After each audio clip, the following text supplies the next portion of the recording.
Hearing from nurses right now on the front line of the coronavirus crisis about the mental toll that is taking on them, but how to protect their well-being is not as well known. Well, now an expert on trauma and nursing is leading a team at Purdue to find ways to identify at-risk nurses and then design a plan for healing and recovery. And joining me now is Purdue University Associate Professor Karen Foley. Karen, we're glad that you are putting the focus on these men and women who are doing everything they can to provide the best care. Can you tell us a little bit about the toll that you believe it is taking on the community as a whole, if there's a way to sort of describe it on such general, broad terms? Well, I think right now we're seeing, if you look at natural disasters, we're seeing a disillusionment phase. And I think a lot of the nurses who are caring for COVID-19 patients are really getting tired, and I think they're suffering. And I think that the lack of sufficient resources is also adding to some of that trauma, if you will.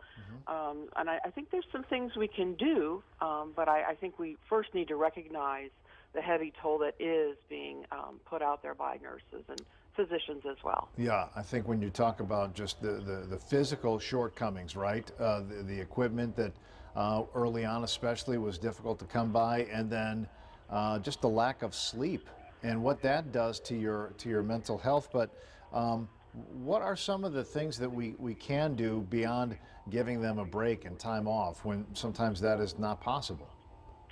I think that we can, in the short run, really provide listening to them. I think that it's very easy for them to feel isolated and alone, and I think social support, early mitigation of trauma symptoms is really important. And I think I would put a shout out there to folks who are in leadership positions to really know that they can be an instrument of healing as well. You know, I coined a term, insufficient resource trauma, pre-pandemic.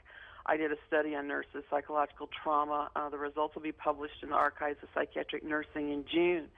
But we knew then that there were a lot of insufficient resources, and by that I mean not just supplies, but staffing, knowledge. And so what we're seeing in this pandemic specific to that knowledge is a lot of nurses are being bumped up to critical care roles in a very short amount of time. So that knowledge gap might also be extremely stressful for them. Well, Karen, I wanted to ask you what the long-term, what the long-term picture is, but I just want to finish because we're out of time. What's your message to nurses right now who may be watching and listening? I think that to be gentle with yourself. Nurses and women, we are a female-dominated profession. Give and give and give. Mm-hmm. We're socialized to that. We learn that in nursing school. I think it's incredibly important to be gentle with yourself and compassionate to yourself. And if you can give back to yourself in any way, that's really important right now. Karen, we're glad to have you on the phone with us this morning. Thank you very much for what you're doing, and you take care and have a good weekend. Thank you so much, Ray. You too. All right.